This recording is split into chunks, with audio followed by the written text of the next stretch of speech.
They warn them. They beg them to listen. But the arrogance of empires never fades. Until the collapse begins. And now, it's too late. The system is unraveling. The pillars of Western dominance, finance, control, the almighty dollar, are crumbling.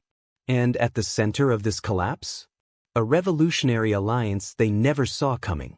Bitcoin, Russia, Traore. Three forces from three corners of the earth, now converging with one shared goal: end the US dollar's reign. Before we dive in, if you're not already part of this awakening, hit subscribe, click the bell icon, and join the movement that dares to speak what the media hides. This channel doesn't beg for permission. We deliver truth unfiltered. Now let's continue. As America sleeps in its illusion of control, the world is quietly detaching itself from the dollar like an infected limb. The BRICS nations are expanding. Gulf nations are selling oil in yuan. Even U.S. allies are hedging with gold. But deep in West Africa, Burkina Faso is taking the boldest step of them all. Traore's government has begun early-stage crypto integration. Anonymous sources say Bitcoin and stablecoin reserves are being secured, not through Western banks, not through the IMF, but through a decentralized network of sovereign allies: Russia, China, Iran, Venezuela, even parts of India. But because Traore knows what's coming, he sees the storm. The dollar is not just paper. It's a tool of war, a chain used by the West to enslave African economies. Loan after loan, debt after debt, a game rigged from the start. But now, the table is turning. Russia is no longer hiding its intentions. They've proposed an international digital asset clearinghouse, a platform that completely bypasses SWIFT, the Federal Reserve, and the World Bank. And they want Africa to be at the front of it. Who did they contact first? Ibrahim Traoré. He's young. He's fearless. He's unbought. And most of all, he's not afraid to say, "We don't need the dollar. We need freedom." And freedom has a new name in Africa: decentralization. Western economists are panicking. Wall Street executives are privately meeting with U.S. intelligence. CIA analysts are drafting new counter-decentralization strategies. But it's not working. Because Bitcoin can't be bribed. Traore can't be bought. And Russia doesn't care what Washington thinks anymore. That's what makes this new axis dangerous. Not because of bombs. Not because of missiles. But because of an idea whose time has finally come: the end of Western financial supremacy. Let me be clear. This is not just about Burkina Faso. Look deeper. Ghana is exploring gold-backed crypto settlements. Mali has declared full rejection of Western currencies in military trade. Zimbabwe is issuing gold tokens to stabilize their economy outside the dollar's reach. The Central African Republic has already adopted Bitcoin as legal tender. And who's quietly advising them all behind the scenes? Traore and his growing circle of economic revolutionaries. They're not marching in parades. They're not making noise on social media. They're building an invisible economy. One not built on paper, but on code. One not backed by bullets, but by trustless algorithms. One not controlled by Washington, but by mathematics and sovereignty. This terrifies the West. Because they can no longer control who gets rich and who stays poor. They can no longer pull the plug on entire nations through the dollar. They can no longer tell Africa, "Wait your turn." That turn has come. And it has come with Bitcoin wallets instead of bank accounts, mining rigs instead of foreign aid, blockchain governance instead of puppets in suits. Washington's think tanks are calling this a financial insurgency. And they're right. Because what Traore is doing is more dangerous than a military uprising. It's a shift of global consciousness. A signal to the oppressed that the game has changed. That you don't need tanks if you control the currency layer. Traore doesn't want to destroy the West. He wants Africa to survive it. And the only way to survive a decaying empire is to build a new one that doesn't depend on it. This isn't the Cold War. This is the crypto war. And the battleground isn't in the skies or deserts. It's in digital ledgers. It's in sovereign blockchains. It's in nations that are tired of being beggars in a global casino built by colonizers. The question is no longer, Will the dollar fall? The question is, what will rise to replace it? And if you listen closely, you can already hear the whispers. Bitcoin, Russia, Traore. If this is opening your eyes, if you believe Africa deserves financial freedom, and if you're done with the lies of Western media, then subscribe now. Click that bell icon, and share this video with every truth seeker you know. They thought the battlefield would be obvious. Tanks, missiles, blood in the streets. But they forgot how empires really die.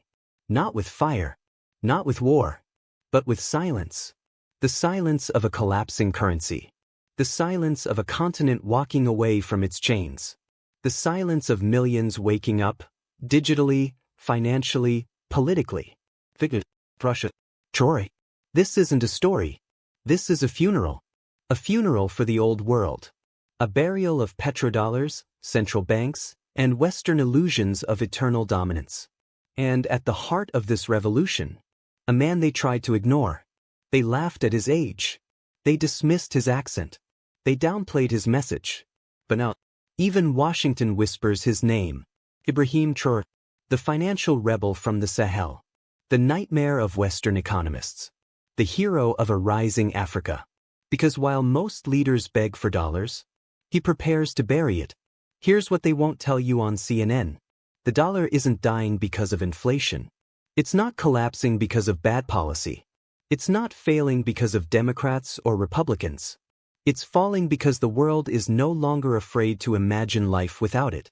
And that is the greatest threat to American power. Because for 80 years, the US dollar has been the leash. If you disobeyed America, they pulled it. If you resisted NATO, they squeezed it. If you stood for your people, they froze your assets, blocked your trade, sanctioned your children's future. But what happens when that leash snaps? What happens when Africa, the most exploited continent on Earth, says, no more?